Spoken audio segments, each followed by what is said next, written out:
board members and staff and committee members. We do have this lady, Janice Hernandez, who's going to lead us in our Pledge of Allegiance, followed by our invocation, followed by the Pledge of Allegiance. Almighty God, may we bring reflection and wisdom to our meeting. May we use our expertise and our judgment, Lord, and direct our contributions. And may we always have in mind your will for the well-being and the future of our district. In the name of Jesus Christ, amen. I pledge allegiance to the flag of the United States of America and to the republic for which it stands, one nation, under God, indivisible, with liberty and justice for all. Honor the Texas flag. I pledge allegiance to thee, Texas, one state, under God, one and indivisible.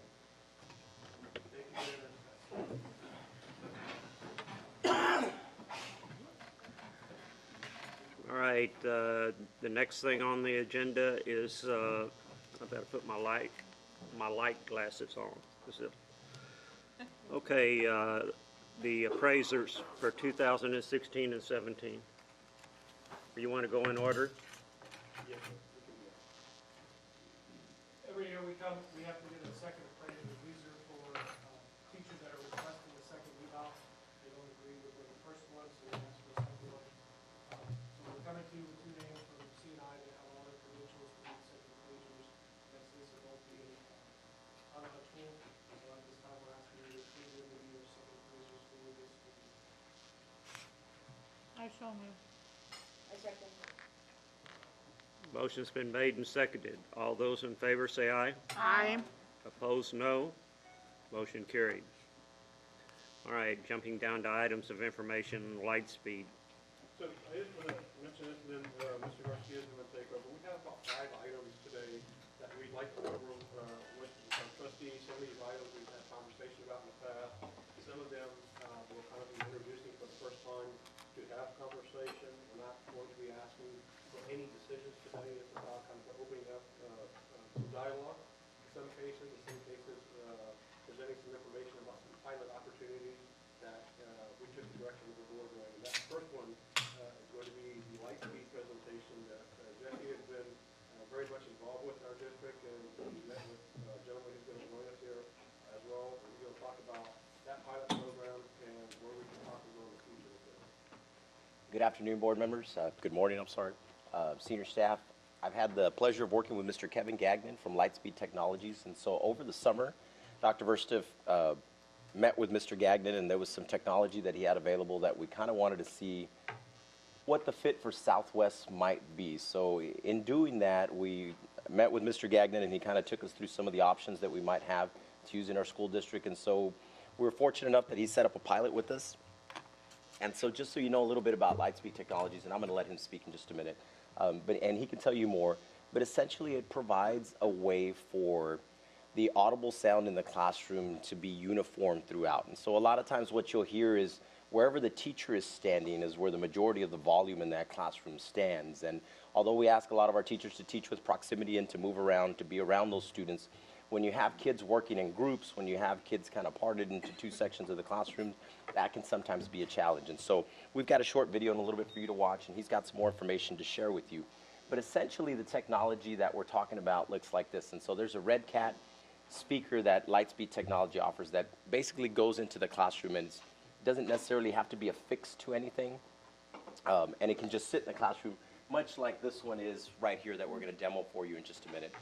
And then there's a Top Cat, which gets installed in the ceiling of the classroom, and that kind of penetrates throughout the whole classroom. And then there's a Flex Cat system, that you see those little speakers that are sitting throughout, and Mr. Gagnon will explain those a little bit more.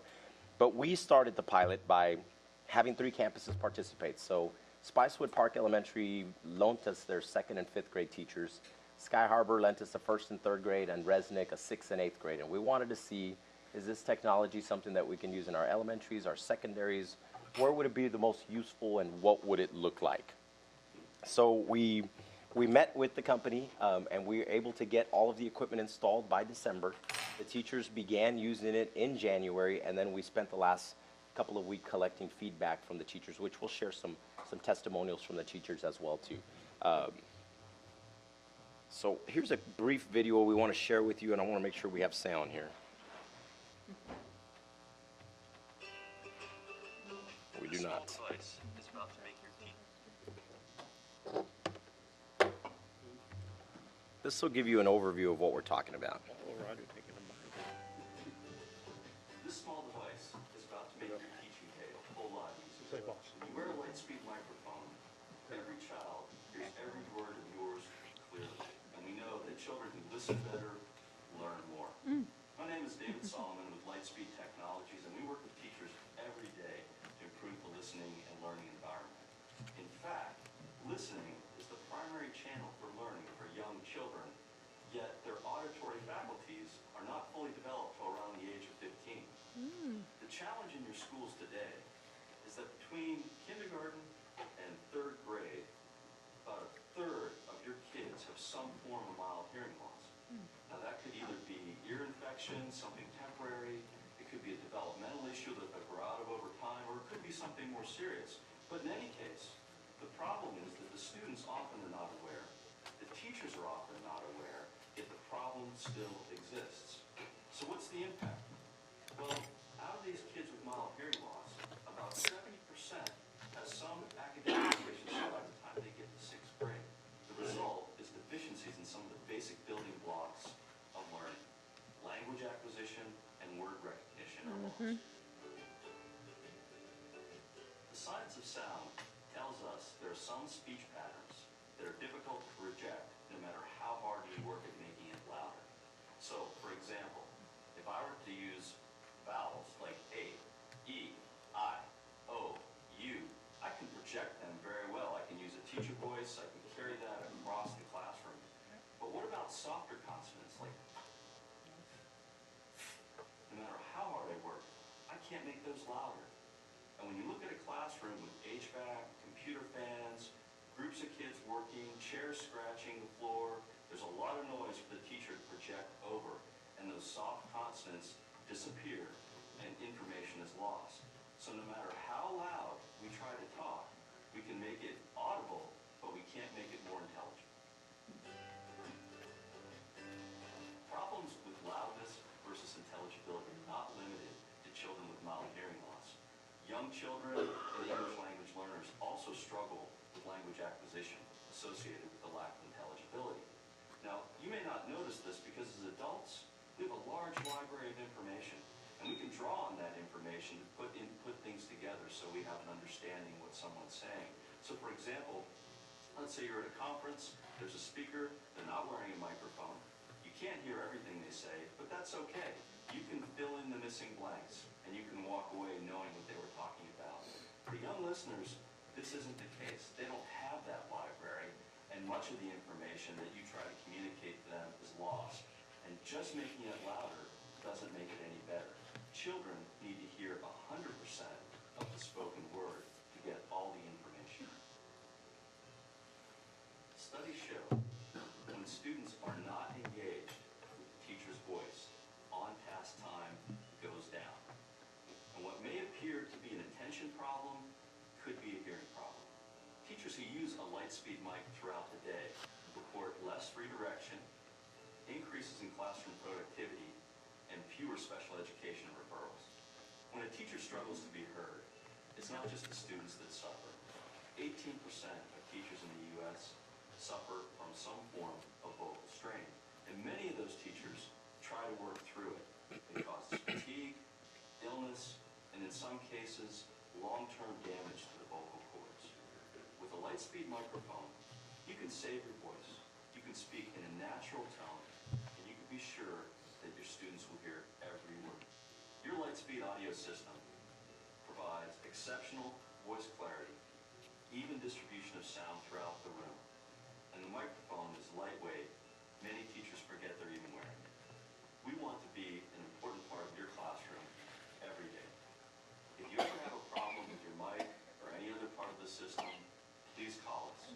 Our phone number is on the back of the microphone. And when you call, someone will help you immediately. Someone who cares and someone knows how to take care of your problem. At Lightspeed, we believe in your mission and we're here to serve you. All right, I'm going to let Mr. Gagnon kind of demonstrate what that technology in the classroom looks like. Go ahead, Kevin. So, I want to elaborate a little bit about what David was talking about. You guys, I don't know if you hear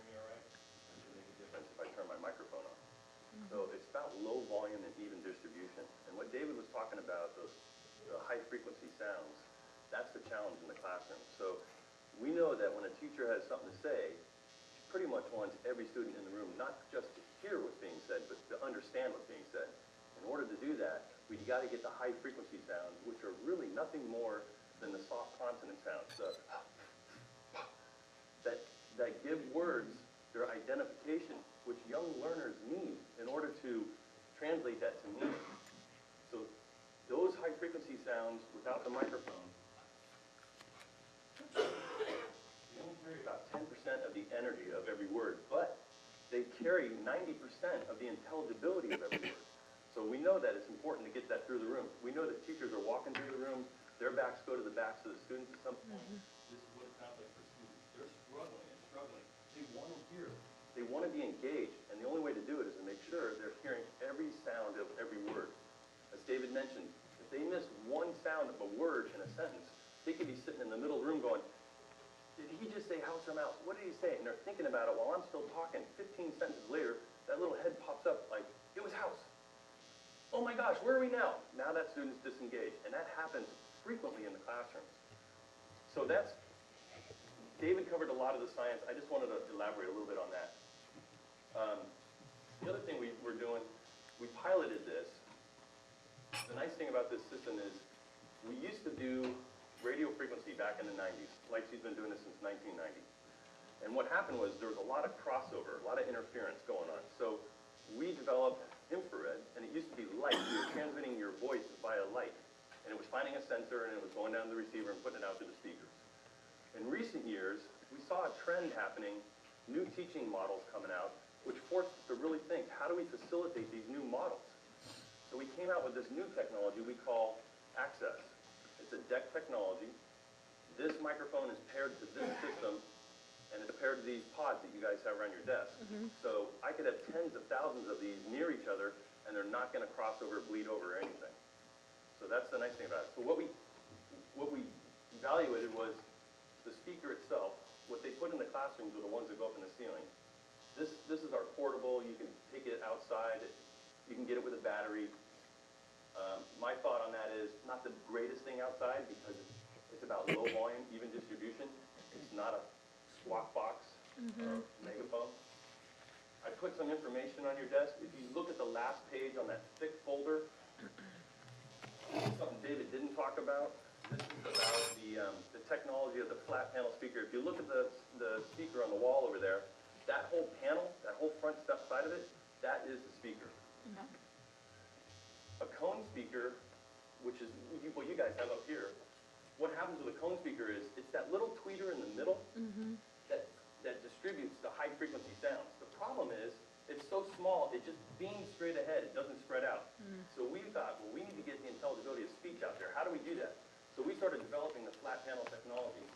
And what it does is we have exciters on the back of this panel, and it's really no thicker than a piece of cardboard. And what it does, they vibrate the whole board, and it sends out all the frequencies together at every angle. So 180 degrees all the way around the room. So that's that technology. Well, what did we do about these new teaching models I was talking about? You know, teachers are now breaking their classrooms up into small groups. Well, how does a teacher, once they break their class into 5 or 6 groups, and I'm over here working with this group, how do I know what's going on with group 4? What are they talking about? Unless I walk over there. And what happens when I walk over there? They stop, even if they're on task, of all things, they stop, and they report out.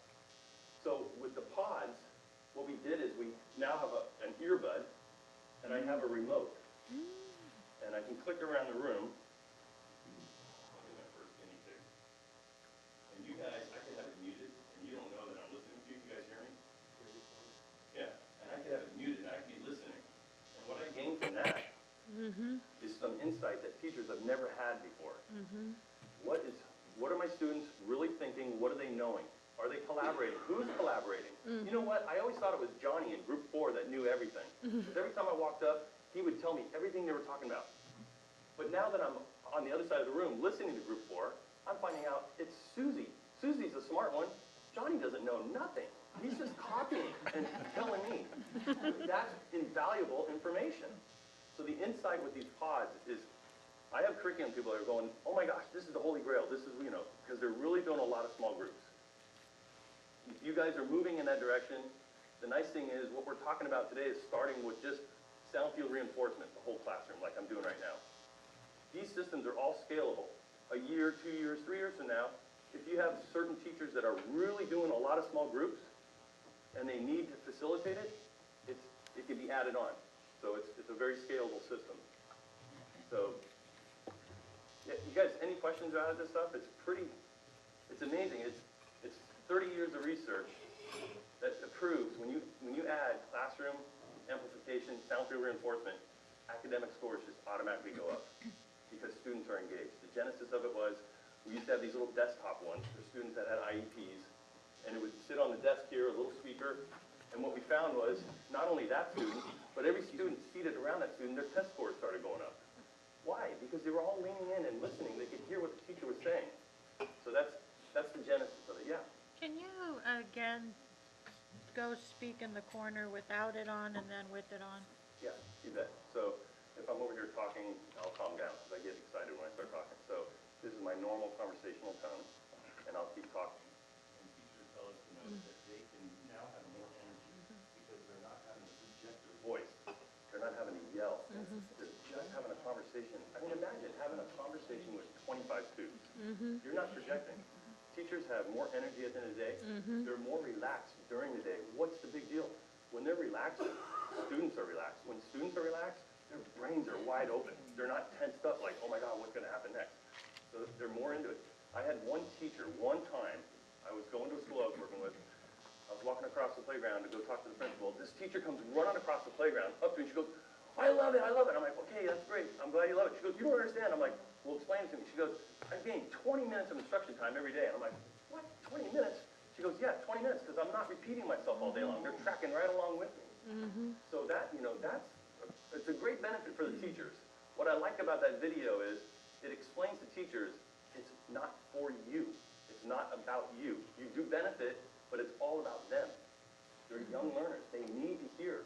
And the better they hear, the more they learn. So that's what it's all about. So I didn't click around the room with the pods. I mean, the pods are pretty cool. Are you for? Yes, sir. So now you and I, we could have a conversation without interrupting the rest of the class. Good. So you're using that you have on yourself and then that? Okay, so I want you to repeat Not that when I this. point to you. Okay, so you're using the hardware that you have on and then that? Not, I know you're using this right now, Yeah, but so- before you were just using that and, okay, So now it's my class in small groups. right. And I want you to share. So if you bring the pod close to you and talk into it, go ahead. Pick up the pod and talk into it. Shy Susie, she never raised her hand in class. She never talked. That problem, okay. Yeah. Well, you're not Susie. But she never speaks in class, but I hear her leading her group. So I go, Susie, can you just say that again to the whole class? Well, she's not going to stand up. She's probably going to duck down behind all the other heads of the group. Right. So when she pops into the pod, it comes out of there. So say something. It was a very enjoyable wedding this weekend that we went to. Wow.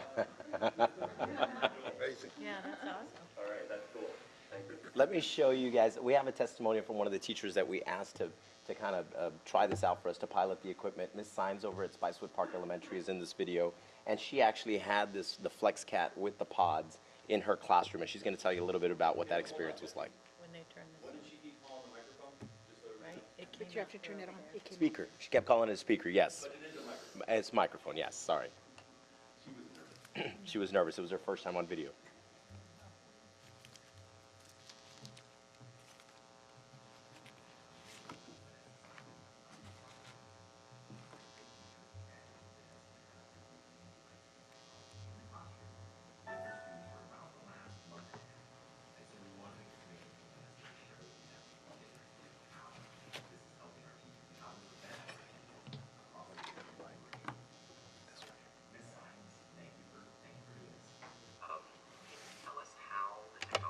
Guessing it should be on the lights. Wait, Yeah, this has to be plugged into the mic. that's right. Sorry. This is the way it normally is. This is how it normally is in the class. What? My bad. How would you plug that? From the headphone to this. You need a cord. Oh. I hear it now.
So I'm going to pause it right there, I guess, for the sake of time, and I know that we've got some other folks who are going to present, but you kind of get the general idea of how it can be used in the classroom, what the benefits are when we use in the classroom, and how it can really help our students kind of provide an equal opportunity for everyone to participate. And I can tell you the number one thing every teacher said, and I could have recorded 5 more videos just like this, was the amount of redirection in their classroom that they have to do decreased. Most of them said at least half the time, because the kids were all hearing it the first time, and they weren't having to give those directions again and again and again. And that included our 6th and 8th grade middle school teachers who tried it out for us as well too. And that by itself is a big benefit. And I know that there's a lot of other benefits, but that one was a large benefit. I can tell you that my son is at Spicewood Park. He's 6 years old. After school, he's in the teacher's classroom who has one of these setups, and he pretends to be the teacher while talking into the microphone. Then he goes to the pods and pretends to be the group having a discussion, and then he comes back to be the teacher and redirects the group so that they can do their assignment. He just goes back and forth. The kids clamored, the little ones especially, kinder first and second, they want their voice heard on the mic. Whenever they're saying their letters or giving the examples or reading out loud, they want to use that microphone in the classroom. And so it seems like it's something that the kids really relate to, because it's that technology aspect that our groups are very tied to. And it just has an extreme amount of benefits that I don't think we've kind of explored all of them just yet. Anything else, sir? The second microphone, it really does change the dynamics of the classroom. These kids, it blows me away. They want the mic. And I'm thinking, you guys are crazy, man. When I was a kid, I'd run out the room. They want the microphone. And the weird thing is, when that student has the mic, all the rest are silent. They want to hear what that kid's going to say. So that's a pretty cool thing. The other thing is, we have an app. So you don't have to carry the remote around. You can just carry your iPad or your phone, whatever, so you can click around the room and listen. And then, did you still have a question? I know you. I was gonna ask if we only get one of those per classroom, and you were install it in the center of the room, or? So, yeah, the Top Cat is the one that goes up in the ceiling. It's the white one there, the Top Cat. That one goes up in the ceiling. That's like the flagship. It sounds awesome. It has a subwoofer on it, so if you are playing media, it's got a real rich, full sound. The flat panel, it sounds really good with media, but it just doesn't have the booming bass because it's about speech intelligibility. The Red Cat is awesome in like portables. Ceilings are a lot lower. Okay. So you don't really, if it's below 9 feet, if I can touch it, I don't put it in the ceiling because we need that volume to spread the sound up. So the Red Cat works beautifully in portables and in areas where you don't want to install, or you can't install. And so I worked with Mr. Gagnon just to kind of give us a preliminary idea of where we'd be. But if we went through all of our classrooms and looked at the classrooms that we'd be equipping with all this, and it would be about 1,000 classrooms, we'd be somewhere in the range of about 1.3 million. Now that is just either the Red Cat or the Top Cat system. That's not adding the pods just yet to it. But again, it's scalable, and so if later on we wanted to come back and add those things, we could do that. It's something that we could start with our elementaries and then phase in our middle and our high school. And so we have some options. We just wanted to provide you with some information as to what that might look like, especially as we're coming to the end of the pilot with them, and we're going to have to return some equipment. We just wanted to make sure that you guys were aware of what the results of this a pilot for us look like. Jesse, 1,000 classrooms, that includes elementary, middle school, and high school? Elementary, middle, and high school, yes. Any room that we basically use for instruction would be outfitted with the equipment. Well, Northeast just finished doing all of their elementary, correct? Correct. They did every classroom across the board. They got just under 4,000 rooms. Over what period of time? Well, they were doing it for a number of years slowly, but the last, over 2,500 rooms was last summer. And they put them all in. They got that through their bond. And they went one in every room. And they had been using it for several years and loved it. Just real quick, something we didn't touch on is that this ties into all the media in the classroom, anything with sound. There's 4 inputs on the back. It sits anywhere you want, on your desk or wherever. You're going to usually plug in your laptop or your computer. But the other thing is it has 2 outputs on it.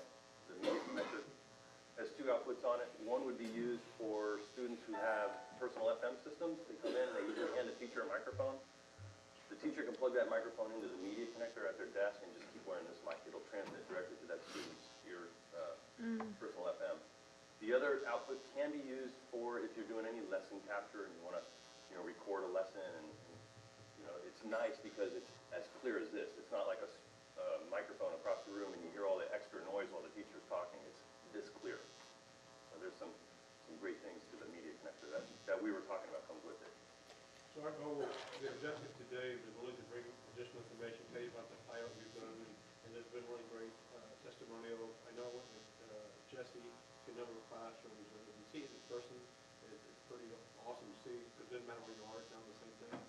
facilities road here. Show you're in a different environment when you're in those classrooms and the teachers are acting different. We're going to do further cost analysis in the future. We don't have time today to get there. We're going to show you the big picture. We're looking at most likely bring a recommendation of a multi-year plan where we can fit some things in the budget next year. We already have a budget that's pretty tight. So we may be having conversations if we have some leftover funds anywhere in some of the fund balance items that we scheduled or SAP that we may have remaining as we allocate over to you. But we'll know more about how we can make this happen, how we can phase it in. And what I'm thinking about is we would do to a certain threshold, and principals who want to get beyond and get the boxes for the different type of environments in the class will be able to do that through their budget during the school year roll by roll. So we'll present that information in the future. But I want to thank Jesse's really been diligent in giving the information, piloting this program, Kevin, pretty phenomenal presentation. Our senior staff is here. So we have the information. It's a matter of how we make it work in our district now. I have a question. I would be interested in any information that you have research about what ages and what grade levels are impacted the most by this, so that if we have to decide who's going to go first, maybe we can do it in, with the groups that are most impacted. I'd say elementary is where you want to start. They're so new, especially K-3, whether they're ELL or just students, that grew up here, they're so new to our language, they really need to hear clearly Elementary. what is being said. And within elementary, what grades? I'd start with K-3 if you were just going to start with a group.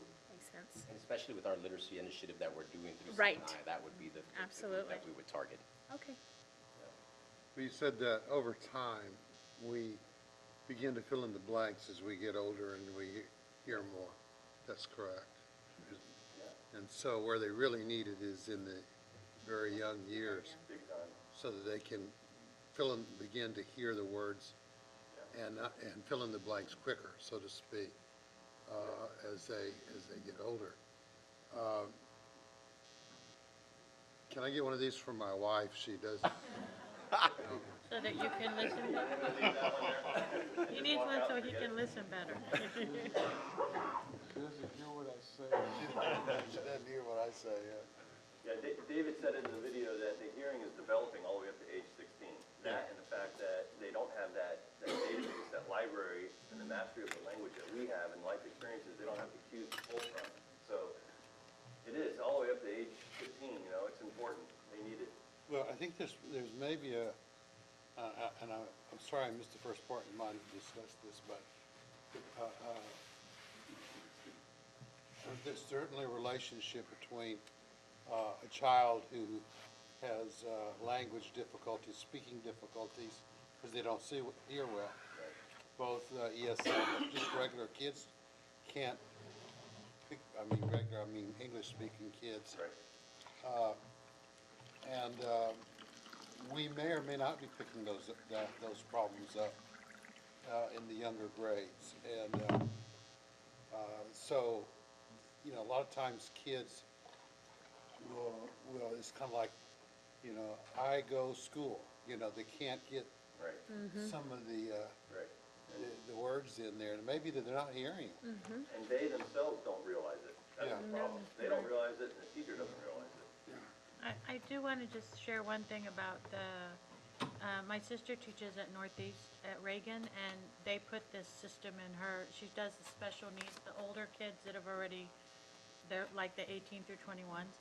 And she had a little boy who was nonverbal in her class. Nobody had ever heard him speak. They put this system in there with these little pod things, and he just noticed that sound coming out, and he kept pointing to her little microphone, and so she gave him the microphone, and he started singing the national anthem. Wow. It was just the connection between a microphone and that coming out, and now he just is talking. Wow. Can I get that teacher's name? I'd like to go visit her. I'll give it to you. Yeah. Wow, that's great. So, you just never know what the technology's gonna bring. You think that ought to be about a 25% discount then? Or what, Northeast ISD? Having such a wonderful person like this giving you a Sales. She's gonna charge for the name. Right. Thank you all very much. Appreciate it. Thank you, Jesse. Thank you all. Yeah. All right, let's go speeding. So transitioning very quickly, we're gonna move to the ACE car race. Ms. Eliza Battles has been working with this program. We've actually been having a conversation for a few years in different circles in San Antonio, and we have more kind of excitement behind it than we've ever had.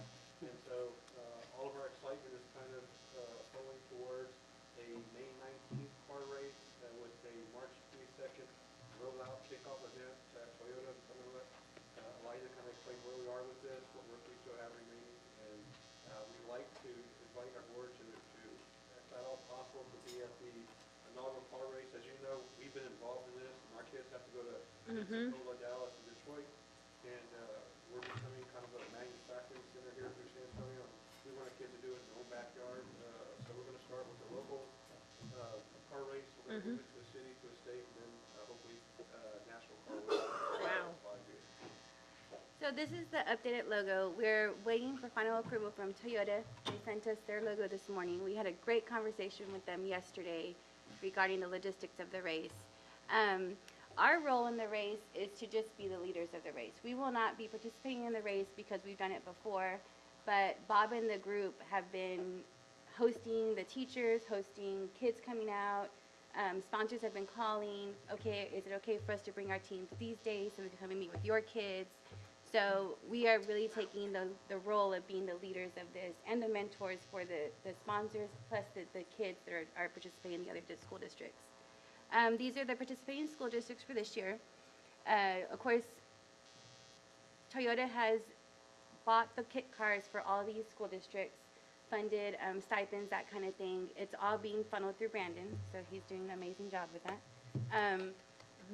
We are going to roll out next year inviting Northside, Northeast, those kind of schools to come in and participate with us, but this year we're just focusing on these schools.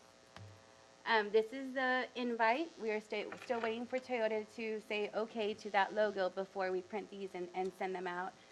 Roger got this to me really fast, about an hour ago. So March 22nd, 2 p.m., it'll be at the service center, at the visitor center at Toyota. We are making this a press conference, so it's going to be coming from our end, their end, and then we are also partnering with the city, and hopefully they'll send it out so we get coverage for all of our. All of the kit cars have come in. So Blue Sky Design builds the car, but Shift EV makes it a kit. So this is what the kit car will look like. Of course, it won't have our logo on that or anything like that, but they'll all look the same. And next year, this cohort of these teams will move on in hopes of either building and designing their own car or making changes to their kit car and being a different elite section at the race.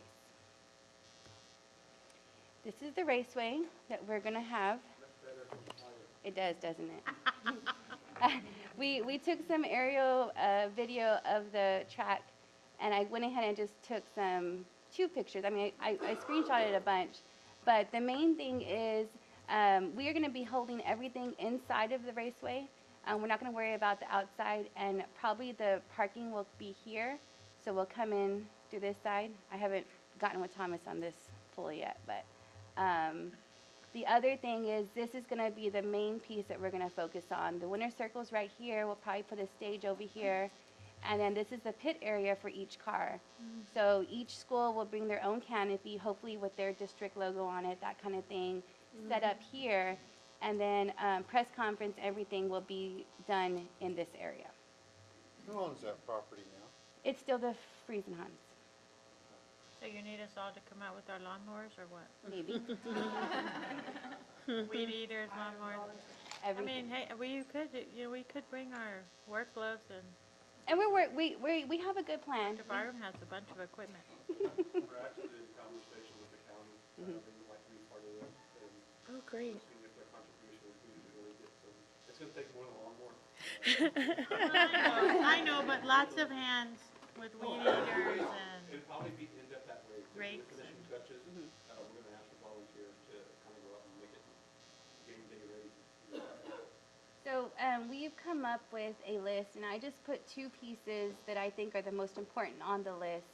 And one of them is the items for the speedway to get it up to par.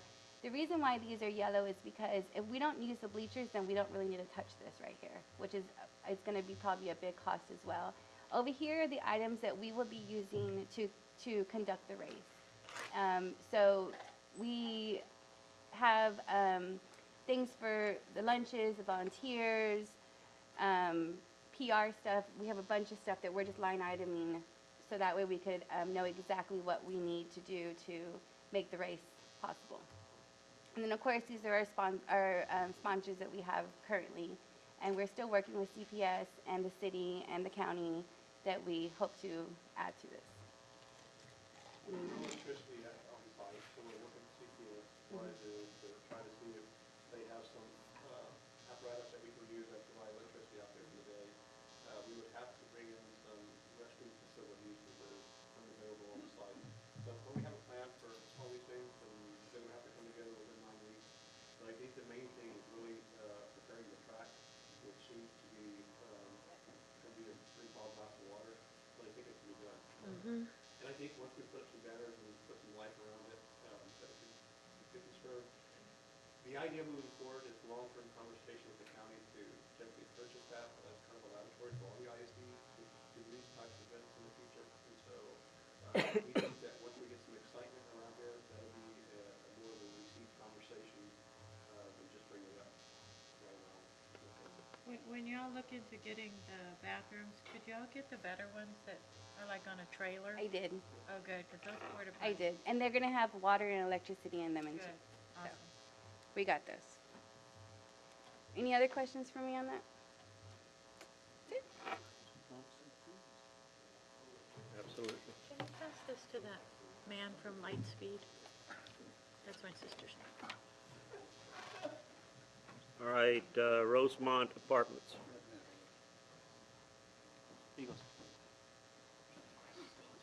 Yes, sir. Mr. Wait a Boyd, minute, he isn't leaving these? No, that was part of the deal, I think. Might we give it? As we prepare for Legacy and looking at our transportation needs next year, we are looking at our potential routes or lack thereof routes that we can look at as moving forward to make sure that whatever we do and we plan for helps with the impact of adding the routes that we are with Legacy. Keep in mind that because Southwest High School is going to still have a senior class, we're going to still be transporting some students in Legacy Zone to Southwest High School, and so we're having to deal with that situation. Also, dealing with CTE and coming up with routes that are going to help where we can transport students possibly from both campuses. We're looking at different ways to mitigate and help with those routes, and so Mr. Bojo's going to talk to you about an area that we feel that fits within our zone in our 2-mile area, and I'll let him go on with that. Thank you, sir. This concerns the Rosemont Apartments, 6200 Pearsall Road. The proposal is to cease transporting those students from that residence down to McAuliffe Middle School. The rationale behind that is that it was, we had transportation because it was considered a hazardous zone. There was no continuous sidewalk from the residence to the school. Hence, children walking along an unprotected highway median there was not a good deal. So that has been corrected in the last year and a half, about a year and a half ago. We are trying to do this primarily, as Mr. Cripps was saying, to husband our resources. We have that bus services the Rosemonts as well as the Five Palms area. Taking those students off, which impacts 36 students currently, some coming in from the Medio Creek, some coming from Sky Harbor Elementary, and the remainder being McAuliffe kids presently in school, would take half the load off that bus and allow them to absorb some more of the increasing numbers that we see from year to year in the Five Palms area. There's concerns because of the busing that we have right now. We have more busing going to the Esperanza Apartments Those, every day, we are subjecting more and more buses in there. We're having to start now to put more. We had one bus servicing those guys, now we've got two. So we've got to start looking at where we're putting our resources. The Esperanza and the housing complex behind that will eat up, has eaten up one bus and now will eat up a second bus. We also have the Freedom Hills area that will come online before we know it, and we're also going to have to move students there. This has been a past practice of the district. When we have an area that ceases to be a hazardous zone area, we notify the community members that are impacted via the schools, and they send out notifications. In past, we've generally done this probably towards the latter part of the year, May timeframe. We want to get a jump on this to give the folks ample time to be prepared to make whatever things they have to do to transport their kids. We've done this in the Scobie area. When we have the Wolf Creek area and some of those subdivisions went in there, we did that. Yes, it met with some resistance because, again, when you have something and you take it away, it upsets people. But this is comparable to the distance walking there. We have approximately a 1.8 mile walking distance from the gate of the Pearsall home to the main entrance of McAuliffe Middle School. Very comparable, 1.8, 1.85 from the Wolf Creek area. The furthest reaches, kids have to walk up in the Scobie area. So it is equitable. I have a question, Mr. Yes, ma'am. Bojo. When you, if they're coming from those apartments, there's that gas station that's in the corner. Yes.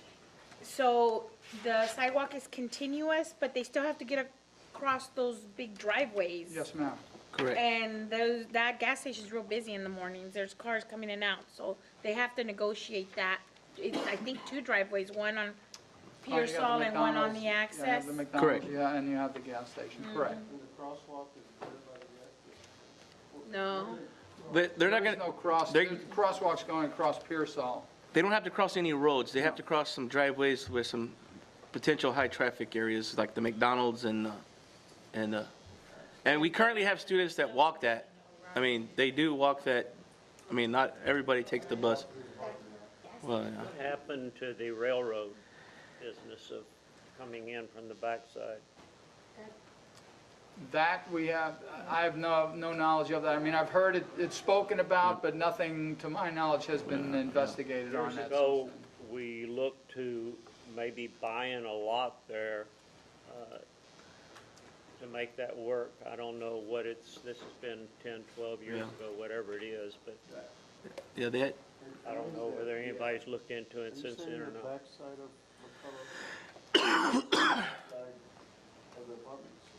Yeah, walking in. Well, that old railroad that used to be there, you can walk right down the railroad and come in behind the college. It's the railroad's right of way, and it's still there. There's a big, where the tracks were, and so it's still there. But we have to look. we have heard some things, but they hadn't really done nothing, and but we can still look into it and see what they're doing because. Well, I mean, that would be safer than the other direction. Correct. I know we spent some time looking at it before, and I can't tell you why we stopped or not. One time we were gonna put a sidewalk there where they took off the track and then come into the back. I don't know what became of it. How many students are coming from the apartments? There'll be a total of 36 as we have them currently. It's based on our current records. It's also an equity issue. I mean, we basically do this in many places. So I think we did a study a few years back. If we were to go ahead and bus everyone within a 2-mile radius, so it's like somewhere in the noon. Yes, sir. Dollars annually you'd have to come up with. And so it's basically keeping it pace with our current practice, what we're doing in other places, and not trying to create an inequity. I know in the Sun Valley area, we don't do it, but that's because of the Walmart and that huge crossing street that we Right. continue to bus. I was gonna say, we have made exceptions for particularly dangerous situations. So I'm not questioning, I get that. I'm just wondering if it's not a little bit more dangerous than your typical. That's a good point. Because that corner is on the access road of 410, it's high traffic, and it's two very large driveways. Correct. And when we I look, just want us to think about that. we will, and when we look at it, when we looked at the Sun Valley situation, is we're talking, K through fifth graders, where McCullough is a little bit older. Right. And so we're taking that into account, but also, we can look more into it and just kind of see, and maybe sit out. Because we have kids walk after school, that area, they go over to the store, they go to McDonald's, and then they keep walking down. keep going. Now they have access, which they didn't have before. Before it was. Can they go behind the gas station? Yes. Is there a way to do or is there like, without them trespassing or getting into trouble or anything like that? During my decade at McCullough as an administrator, we Frowned upon. discouraged leaving further back because of activities that would take place. Okay. Fine. No, she's talking about the back of the parking lot. Yeah. Yeah, oh yeah, we can do that. She's talking about going behind the McDonald's. No, no, the no, parking no, lot. behind the actual, so that they're not having to do Yeah. that corner.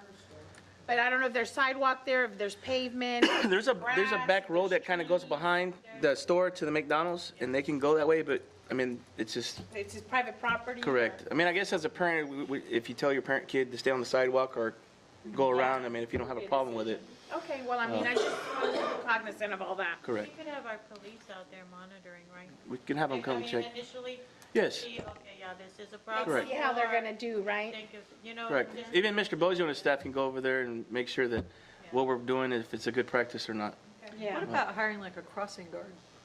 There's really no crossing. Crossing the There's not street. crossing the street. They're just gonna cross driveways just like a kid walking through a neighborhood crossing driveways of houses and the Dollar General, But this is a Scobie. driveway to a gas station that Yeah. I think gets a lot of traffic. Correct. I know it's not a crossing guard, but maybe someone to Monitor monitor that. that piece. Well, if it was official, the city of San Antonio would do a study on that and as to whether or not it was worthwhile. Well, I mean, I know, it seems like, okay, it's only 36 kids, but if anything happens to one of them, Correct. No, we you agree. know, I wouldn't want to take that. We'll look into it more and do some more digging and before we make a decision. If there's any alternatives. Okay. Thank you. All right, any more questions on? But this situation kind of exists everywhere. doesn't Correct, it? sir. Correct, sir. A lot of, There's- The norm is within 2 miles of the school. correct. Right, but is there another situation that has a high-traffic gas station, like Probably where? not in our school district. Okay, But if you have other school district, a lot of kids But I walk, would want to know if it's Correct. happening here. Is there Correct. another situation like this one Yes. in our district? because our other middle school areas, No, this because group, we play it on the safe yeah, side. Scobie's probably the closest that they have to walk in some areas that may be a little bit more dangerous. Yeah. I think it might be good to look at the definition of hazardous crossing.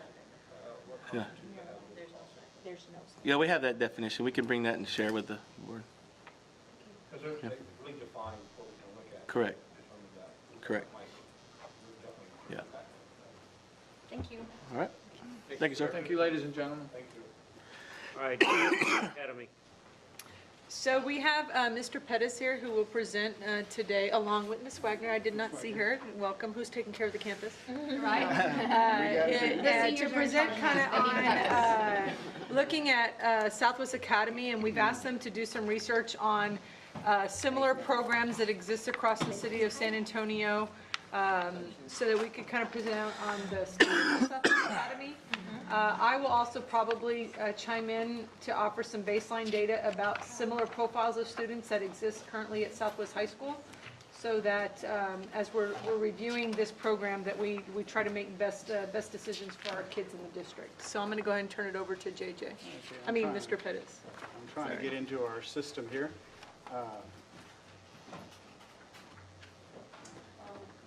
Is that your computer, or? No, this is a different computer. I'm not sure who. Hold on. No, there it is. Oh, sorry, I didn't see it on there. I was like, isn't there a code up there that Yeah, tells there the is. world how to get in? I haven't seen it. I have my hand over it. Okay. Thank you all for having us. As Dr. Fay mentioned, we started to look at the changes within our district with the opening of Legacy High School next year. And we started looking to see how Southwest Academy was going to fit into this system. We went ahead and did some research on what other school districts had and what we can do, what changes we can make in order to better serve our students. And before we do that, I wanted to talk a little bit about what actually happens at Southwest Academy. We currently have about 180 at-risk students, grades 8 through 12. And a lot of those students, 67%, when we started looking at where those kids come from, 67% of those kids would be coming from the Legacy area.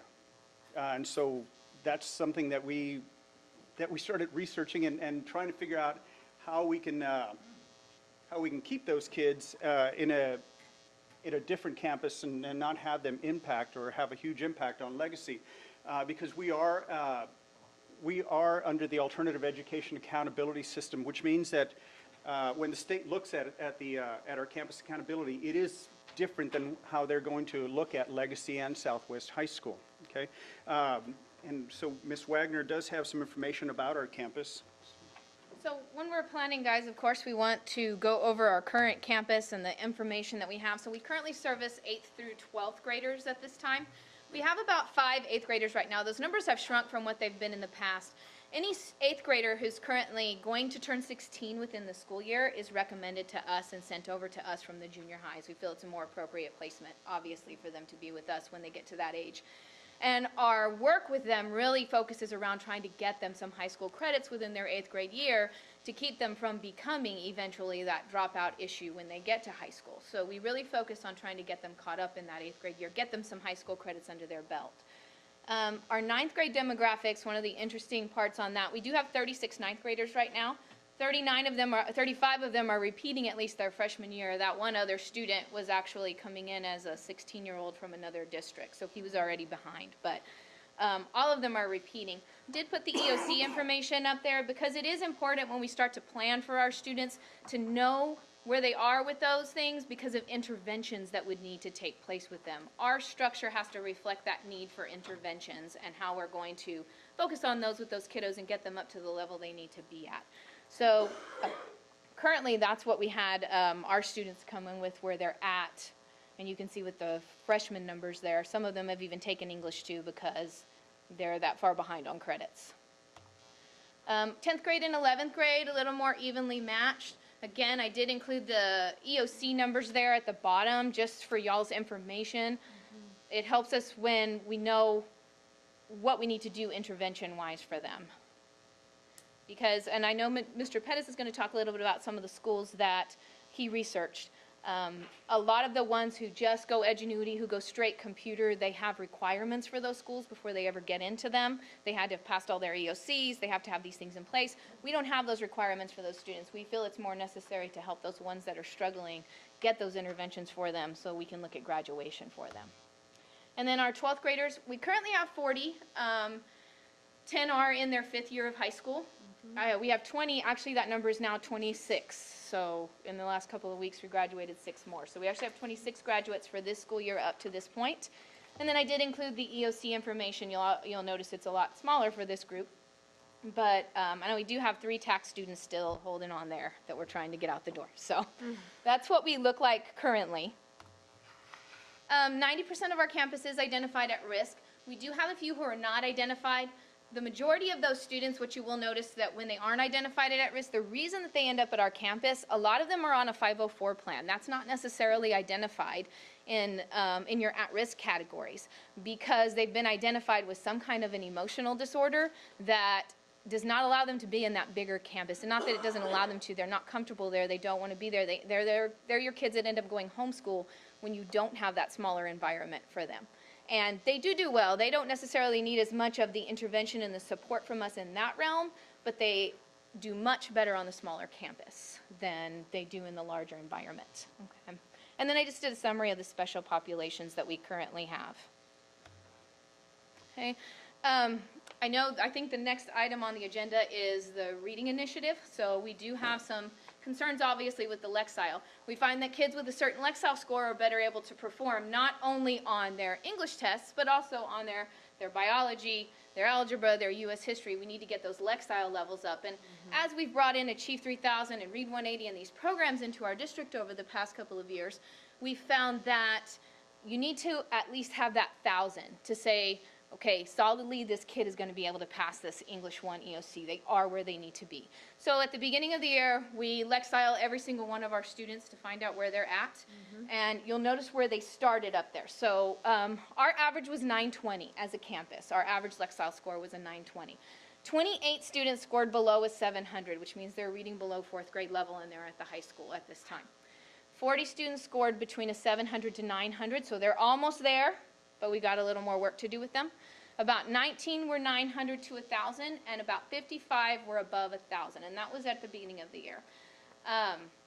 So what that constitutes essentially is 87 students of our 180 were not at a level considered high enough to perform satisfactorily on any English 1 or English 2 EOC, and that's, I'm sorry. I'm sorry to interrupt you, but No, go ahead. I was getting behind.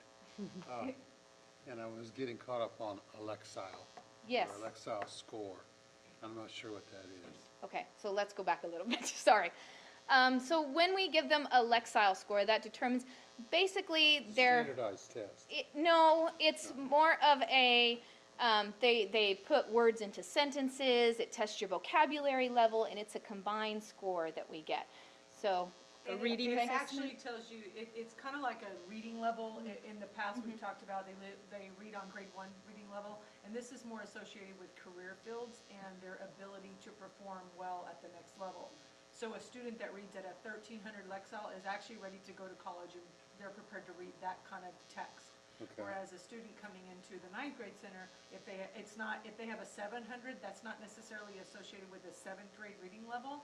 It's associated with their ability to read text at different levels. So we're kind of removing ourselves from talking about on-grade level pieces, although Lexiles, ranges of Lexiles are affiliated with, these are not affiliated with those grade levels, but it is indicating that, and we used to get this data back on TAX, and that now it's coming back with STAR, but it tells us our kids' ability to read on-grade level text within a certain range, if that makes sense. Did I explain that? Is it like a comprehension piece? Is it their ability to Yes. comprehend? Multiple pieces of it. Right, it's not just Right, and the reading. follow-up to this is gonna be a literacy piece that we're talking about today, but Yeah. that kind of in a nutshell is. Do all and kids take this? Yes, actually 100% of Southwest ISD kids now have a Lexile score. Whereas that is not the case at other districts, because we used to be dependent on state assessments to get that data back under tax. That no longer comes back on STAR at every grade level. So we are 100% Everybody. K through 12 now has a Lexile, so we Okay, know. thank what you, we're I'm sorry to disturb. No, that's good. That's a good question. So with our kiddos and their Lexile levels, we do utilize the Read 180 program. They also use Achieve 3000 at the high school and other areas. We did opt for the Read 180 on ours. They do get 90 minutes, and I'm going to touch on that here in just a minute, what we do as far as the reading interventions for those kiddos. But of course, our goal is to get them up, their Lexile levels up, for two purposes, so that they pass their test, but also so that we graduate them as functioning citizens of our society. So that is our goal with any of our kiddos. You'll notice our middle of the year Lexile average was 1340. So that's a combination of two things. We did have our Lexiles from our beginning students jump quite a bit. I wouldn't say it is actually that high. That's a pretty good number. But we had several kiddos coming over from the high school who maybe are falling behind at this point and aren't going to quite make the mark. And so it is a little bit higher. But definitely in the range of about 100 Lexile points is a notable jump that we make per semester for each kid. So currently we do work on a block schedule. That allows for a couple of things. We take 4 classes in the fall and 4 classes in the spring. Very different from the high school structure where you take your 7 classes all year. So what that does a lot for our students who are behind, and I gave the example up there, for our kiddos who maybe fall behind, they don't get any credits their freshman year. That allows us to utilize the classroom for some of those struggling areas, math, science, those things. They can take those freshman classes in the fall, we can get them into sophomore classes by the spring, and then they're back on where they should be, or at least very, very close to where they should be. And the core classes, what we have found in our 6 years of existence, is that our students respond much better to doing those things in a classroom. The Edgenuity can be very effective, especially with electives and things we need to move them through quicker. And our students with those higher Lexile scores do well on Edgenuity. But our students who are struggling with their Lexile, who are the lower level, very much struggle when it comes to Edgenuity and very much struggle when it comes to your math, your English, your science on that computer. They do much better in the classroom with the teacher. So we've also found that our block schedule structure allows the teachers to schedule pull-out interventions within the school day. We do it a lot at lunch. It allows for them to work with them during lunch because we have a hard time getting our kiddos in after school. They have jobs, they have other obligations, and that's part of the reason they're with us. And it's very difficult to do that with them, and so we can get those interventions done for EOC within the school day. And it allows for that more intense Read 180. As I said, we use the Read 180. High school uses Achieve 3000. That 90 minutes is the recommended interval every day to do that. Block scheduling allows that 90-minute interval to take place. So that's really, in a nutshell, why we've opted for that block schedule with our kiddos. And then our Edgenuity labs, we do use that a lot for, like I said, some of our core and our upper level students with that higher Lexile level, they do very well on Edgenuity. And we try to get a lot of the electives and things out as well on the Edgenuity. It helps them to move through it quicker as long as we're monitoring them and staying with them and working with them on it. Okay. Student schedules, we do have what we call OFSDP, Optional Flexible School Day Program. That does help, especially with our students who maybe they have a full-time job, maybe they're doing something during the week that doesn't allow them to come to school. We have 14, and actually it's up to 17 now, so we actually have several more that have joined on to that, but they come in and out a lot. They're on their own schedule.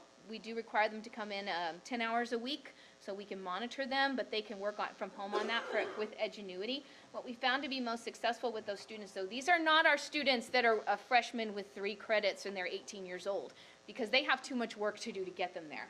This works best for those students, as an example, like I said before, those emotionally challenged students who need a little bit more support emotionally, but they function fine academically, and they can do the work from home, and then they just come and check in with us. This works very well for them in this situation. It doesn't work for all of our students, but it's one option for our students, and it does work well for many of them. And I'm going to let Mr. Pettis go ahead and take over this next part. Okay, when we started talking about what we're gonna do with Southwest Academy in the future, I started looking at different campuses similar to Southwest Academy around Bexar County and surrounding areas, and I found that there are 8. One at NISD, at Northside, Northeast, at Harlandale, at SAISD, at New Braunfels, at Judson, Comal, and Church-Cibolo. Okay, all of these campuses are all under the Alternative Education Accountability, just like we are. Okay, 5 of the 8 are similar to Southwest Academy in the sense that they are standalone campuses.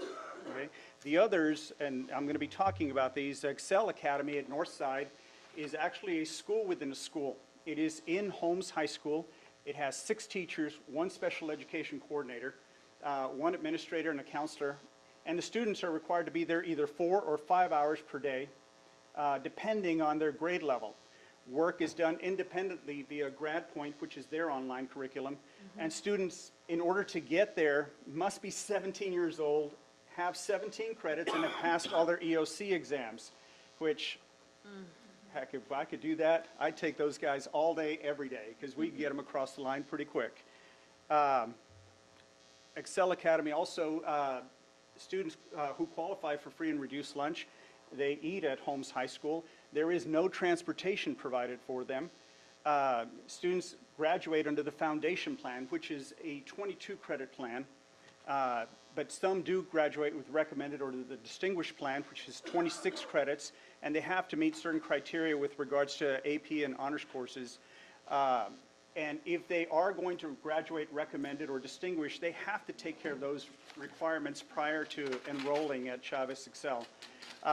Also, students at that campus do not participate in any of the UIL activities or any other activities at Holmes High School. Okay? Student graduation ceremonies are held twice a year, and students who transfer from any other Northside ISD school may receive a diploma with their home high school's name.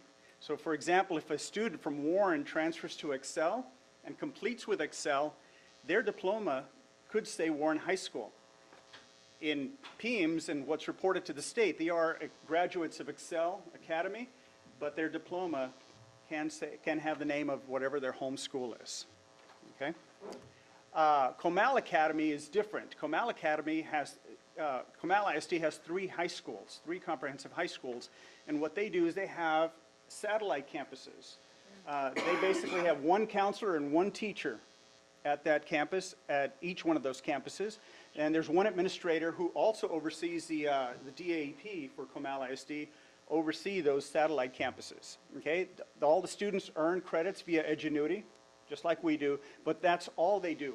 All their work is done via Edgenuity. Students attend class for at least 4 hours a day, and some may have a full day schedule.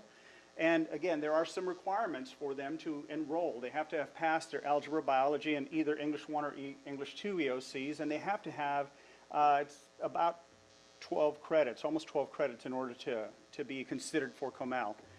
Students who qualify for free and reduced lunch may eat at their respective high schools. Transportation is provided through their home campuses, and students may graduate, again, under Foundation, Recommended, or the Distinguished Plan.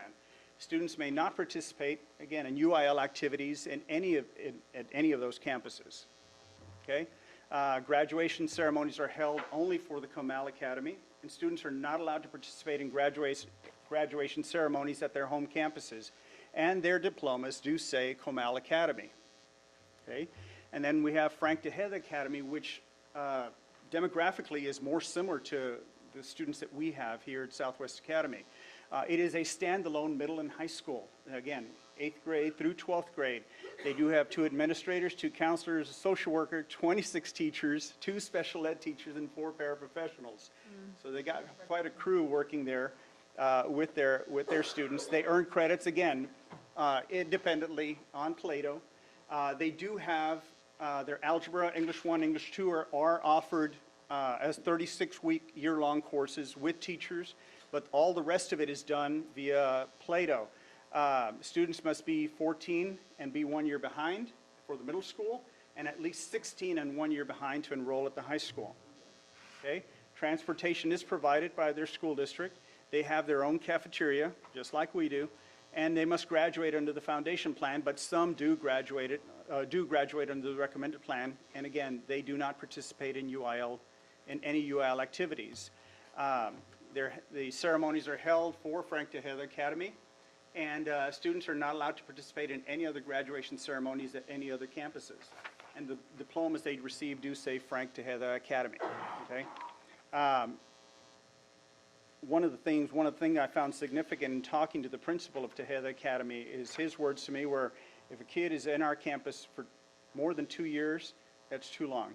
We get them through and get them through quickly. Okay?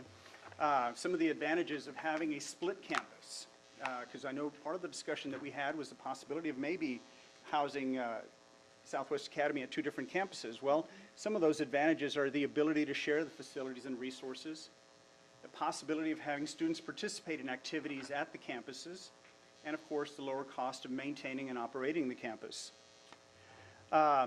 Disadvantages are you have students as part of a larger campus. It may make it more difficult to monitor those. One of the great things about the academy is that the kids do not fall through the cracks. They're there, and we can monitor their progress, we can monitor their attendance, their behavior, much closer than would be at a bigger campus. It may be easier for a student to get lost if they're at a larger campus. I know there are not a lot of places to hide at the academy, but there sure are at the high school. And there are a lot of places that they can go. It may be more difficult to separate academy students from other home campus students, and this is something that I need to, something that's difficult, but I do need to mention this. Our students range in age from 15 to 23. I have a 23, 22, 21-year-olds. And also have students with prior offenses, some serious offenses. And when we get them at the academy, we can monitor those kids a whole lot easier than we can at a bigger campus. And that's one of the concerns. Do we want a 23 or 22-year-old sitting next to a 14-year-old? big concern, at least for me it is.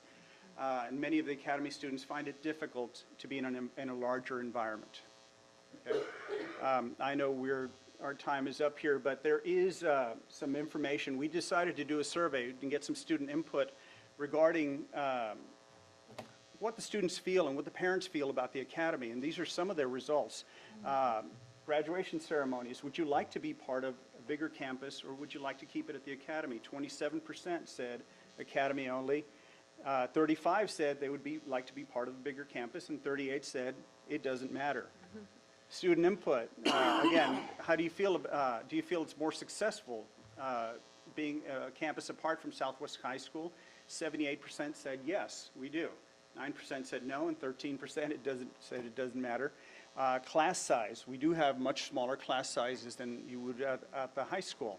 Again, 81% of our kids like that smaller environment, smaller class size. They feel it helps them out.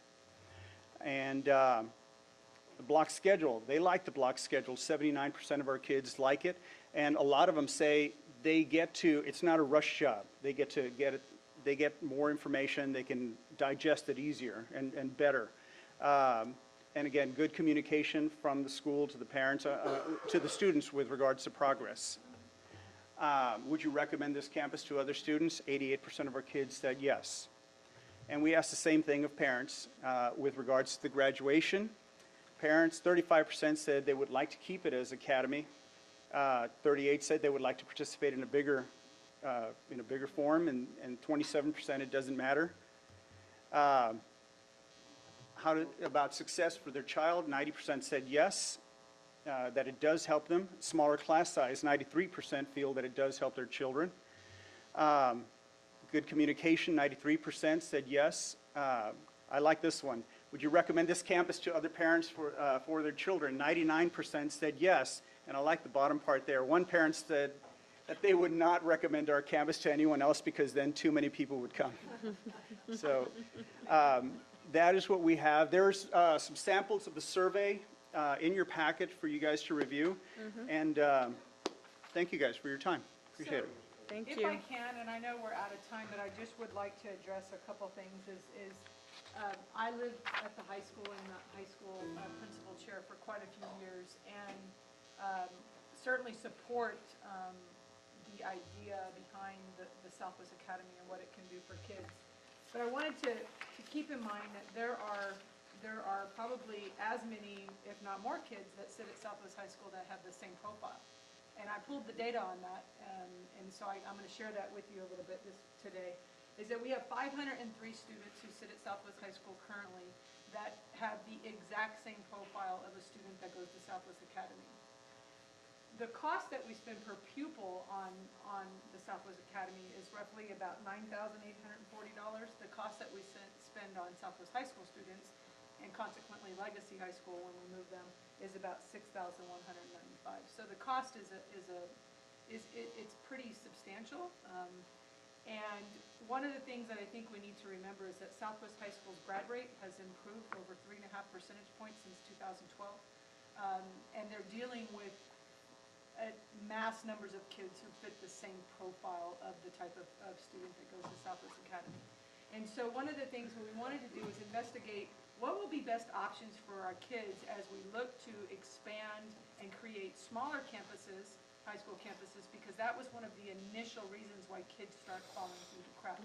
The mass amount of kids that exist at Southwest High School, it's almost impossible. However, when you look at the real data, Southwest High School is actually doing a pretty good job of getting even those kids that have same profiles through that system as well. Tell me again what the cost was for the academy student? On the AIS, $9,840 and $6,195. If I recall correctly, the reason we started looking into the academy idea, wasn't it because we had so many kids at the junior high that were like too old to be over there? So we decided we would have a better environment for them.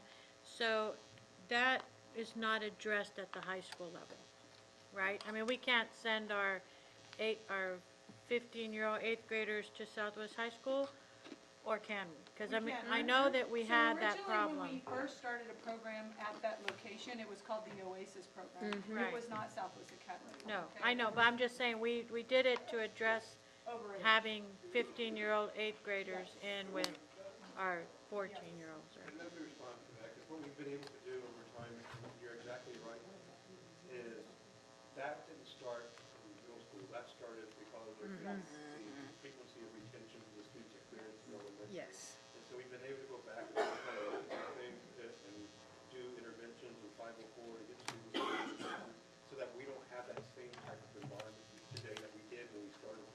Okay. So we don't have those 17-year-old students sitting in the eighth grade, Okay. which is what we're talking about. At the number that we once did in our system, it's because we're looking at our students much earlier, they're getting interventions much earlier. We're in the RTI program, we have a literacy program that's supporting the students. So we see a lot more success matriculation from first grade all the way through, and they're not getting retained. You know, we did a study where we looked at students who were retained more than 2 times before they left the 6th grade, and then we took that information to our principals, and with the programs that we've been able to put in place, we're able to move the students along. So one of the things is there's a need for that at one time, and we just have to really explore. At the end of the day, we're opening up a second high school with no new revenue coming into our school district. So it's really mandating that we look at everything under a microscope. There's no doubt the benefit that we put together at one point in time for a group of students who needs that. And so if we can deliver that in another means, and we have to surface that information so that we can have that conversation. So that's the whole intent of really looking at the success of the academy. We're looking at are there other programs out there doing it differently that maybe could be a cost savings, that now we can move those funds over to Legacy High School that we're opening up in some capacity. So we're researching on every one. Mr. Pettis, what's the enrollment this year at Academy? It varies all the time. We're currently about 178, I believe. Wow. So 178 times 3,700. That's not to say it's not worth it, I'm just saying that's what you're. That should be in there. That's a really good way to look at it. Because you're really losing that because you're not getting that revenue from the state. So that's just extra money. But there's 16-year-old, some 16. Really? Being with a 12-year-old girl. We'll bring it back into that conversation. Today we are just trying to see. I tried to jump on it that way, but $650,000 is what we're spending. Wow. So we have one more item. I have to go. yes, sir, we have one more item. It says literacy. Smaller high schools make a difference. I thought we already had literacy. Yeah. Well, no, I think Dr. Page is going to come to 2000. Oh, we don't have literacy? Literacy initiative. So we're excited because Belia's here, thank you. Hello, good afternoon. But we Get have a been rise out kind of it. of This is no fun anymore. embracing lots of conversations in our division about what is the literacy framework at Southwest ISD look like? Because the Lexile is kind of the end result of that, where we get our kids and what levels we get our kids to. But what we do with our students from pre-K all the way through 12th grade should be of big interest to us. And we have never really had a literacy framework, if you will, at Southwest ISD. And so Renee Munn, who is not here, she's actually on her way to a literacy conference right now with 2 other people. And Belia, who is involved with our ELL population, they have been working together with other staff members in the district on what should that look like, number one, and how do we get from point A to point Z, right? And so one of the things that I really harp on as a leader in the division is that we have to quit talking about our kids in pockets, is that Belia's kids, our left kids, are our kids. Our special education kids are our kids. They're not separate kids. And so what we have learned through the system and looking at what's happened with those special pops is that they all have a common denominator called they lack the ability to read. And so we have come together and joined forces with special ed and our multilanguage department and gen ed to kind of put some things together to have a real framework at Southwest ISD that we will be moving forward with in the next couple months. Yes, good afternoon, and thank you, Dr. Fay. So I'm just going to come around and pass out. This first slide here just kind of gives you a little bit of an explanation as to how we define literacy, and then especially for our dual language students, how we define biliteracy. So, Thank you. You're welcome. There is somewhat of a difference when we're talking about literacy approaches. Approaches when we're talking about general education students, and when we're talking about dual language students participating in a particular type of program. So I'm not going to go over that with you, but you can read it for yourself. And so when Renee and I started talking about this, and we were actually working on the strategic plan and looking at our goals for the district for 2020, and when we started talking about how we were going to get there, we found that we had a lot of things in common. We had a lot of the same goals, and we wanted to achieve a lot of the same things with our students. So we basically want all our students to be literate, and we want to be able to fill in those gaps for them. It all goes in conjunction with what we've been talking about, their Lexile scores, and how we have students that are at the secondary level who are not reading on grade level or reading below grade level. And then, of course, with our dual language students, and not just with our dual language students, but we can actually do this with any type of students. We know that we have a lot of students at the secondary level who are bilingual, who are not necessarily ELs anymore, but can actually be considered biliterate. That means that they truly can read, write, understand, and do all that. So that's just basic definition. So the plan that we came up with was a simultaneous literacy and biliteracy approach. And it looks a little bit different, so I kind of just put up there the definition for what it means when it's simultaneous. When we're talking about literacy, simultaneous literacy in a general education classroom, it means that it's occurring at the same time throughout all core contents. Literacy should be happening through science, through math, through social studies. When we're talking about a dual language setting, we're talking about it happening throughout all those things as well, but in two languages at the same time. Okay? So we went back and we referred to our strategic plan, and this is how we connected it all, because this is what our district goal is, and this is what it says. And then, of course, it's not just identifying our LEP students or our special ed students or our general ed, it's for all our students.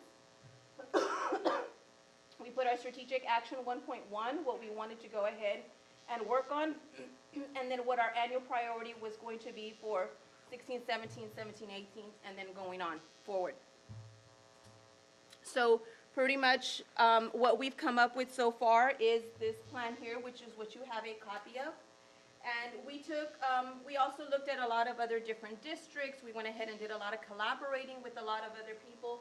And what we came up with some essential elements for our literacy framework, which are those three main focuses for pre-K through 12, is language of instruction, learning environment, and maximizing teaching for transfer. So when we talk about language of instruction in the general education classroom, we're talking about what does that language look like for all students, not specifically in English or in Spanish, but in order to attain the type of literacy levels that we want our students to graduate with, we want to make sure that we are enhancing their language and scaffolding that for them.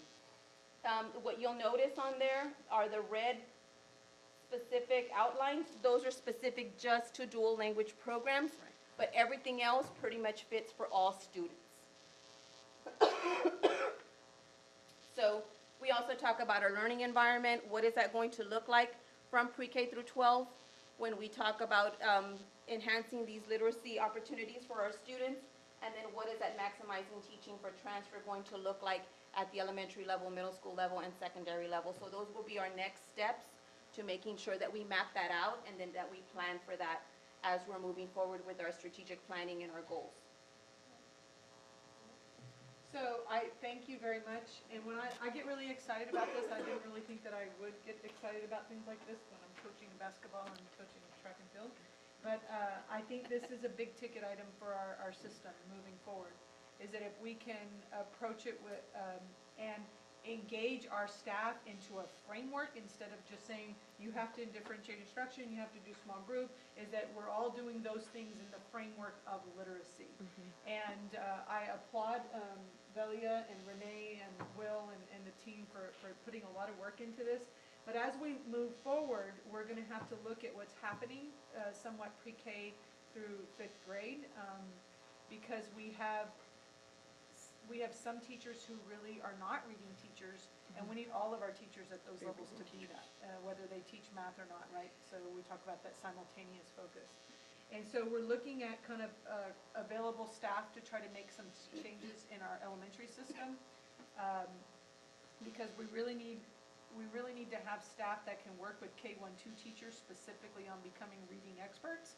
And then we have to have staff that can actually work with students that need intervention, those students that may need a dyslexia service for 2 years, so that we identify early the kids that actually need it, give them the intervention so that before they get to middle school, that the kids have the intervention, that we're no longer worried about, are they gonna move forward and improve their reading abilities. And kind of what's happening in our system now is we identify late, so kids go to middle school and we don't have the support services at our middle schools to support them. And then they get to high school, and of the 503 kids that we're looking at in our system that are behind, when you look across the board, what's happening is they have a reading issue. They do not read at a level that it is appropriate for their grade level in testing. And so we're excited about moving forward with this work, and so we just wanted to kind of share where we were. I have a question, Yes. Joanne. That literacy curriculum that we purchased, when did we buy that last year? Which The one that you the said was top of the line, that was expensive, but were worth it. So Read 180 and Achieve 3000 are intervention programs. They I are thought we not- had purchased a program for Oh, our. Saxon Phonics. Yes, That's the a component. phonics, I'm sorry, yes. And it's interesting, when you look at ISIP data, that's kind of like the monthly check of where our kids are K through 5. Campuses that are really engaged in Saxon Phonics and using it well are really moving their kids forward. We even have campuses that maybe are not expert in using it, but even their kids are Better. moving forward. Yes. Oh, Yes. Yes, so if I can for just a minute, one of the things that we noticed in working with Renee is we made it a point through our program, especially in K through 2, for our specific English language development time within our dual language program, to make sure that teachers were using that Saxon Phonics during that time. And when we started looking at the data for these classrooms, we noticed that the students, how they were inverted from the beginning of the year to the end of the year, might have started out at, so many students at tier 3, and the data completely switched. Right. Where now we had more of our students on tier 1 in both languages. Okay. So it was surprising to see if the dual language students can do that in English and in Spanish, imagine just what it can do for our general ed students. So have we identified the campuses that are not on board? Yes, and they're getting there. Okay. And a lot of the issues were self-inflicted. I mean, Right. getting materials late, but we're way ahead of that curve right now. So we're seeing results, that's good. Yeah, and I think next year is just gonna be a big year for us. Okay, great. How many Any questions? of those students in that 500 suffer from dyslexia? I didn't pull that data. I could give it to you. I could find that out. I think that's a really great future presentation, because what we learned working with Leymon, who happens to be a really dyslexic expert, has really kind of revamped what's going on in our district, early identification, how to get those students interventions, and what happens with students along their trajectory, even after their county demo program. They always need support around them. Yes. And how you have someone on campus checking those students. So it would really be a really big presentation for us if we do that in the near future.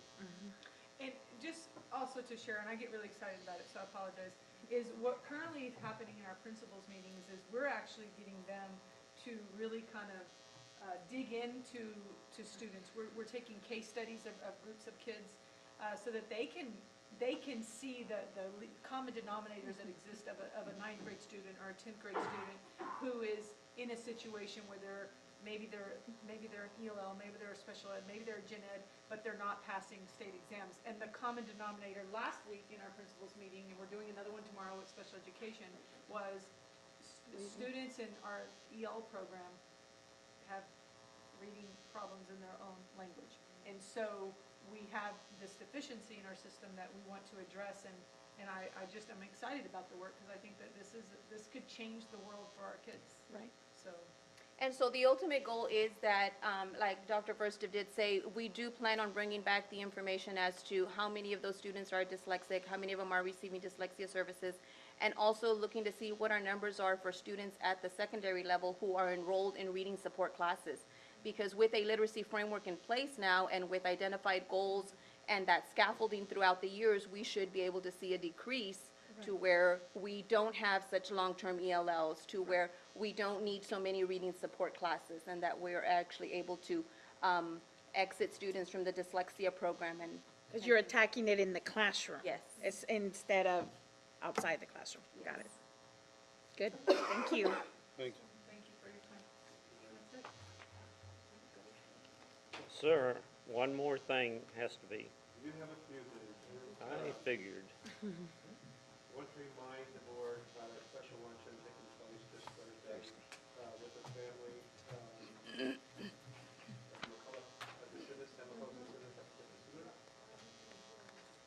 I think Joanne Steele will be here. I know Mona sent out some reminders about that. Also, with heavy heart, Donna Schroeder's mom passed away Friday. Sunday, the business station will be tomorrow in Lavernia, and I think that Thursday is the funeral and take it with us. So I want to pour that information out so that you guys have it in case you want to go to a note or something. The week of spring break, which starts this Friday, but actually starting Sunday, we will have down our website and all of our technology and emails for the week. Been part of the plan for 2 months through facility maintenance. To move the equipment into the technology room and get that up and running. That's time to do it. And so, what you guys know, that no one will be available by mariachi competition starts this Friday at 5 o'clock. That's a state mariachi, UIL mariachi event, and it's all day, 5 o'clock Friday, all day Saturday. So that'll be a big event going on, and that's why we're delaying the server takedown until Sunday for actually live stream that event. So I want to make sure that you guys have that information. And we are moving away from first class. We will no longer use it in April. We'll be using Google. I know we're all scared. Don't be scared. We're okay. We're scared right now because Dodie had a surgery. Dodie's out. We think she's been silent for something. Is she okay? She'll be out for a few days. If Dodie's not back, we're going to delay that. I've got a team full of ready people Well, ready to go, sir. I'm with you, sir. I need a calendar. I have, can I share some information?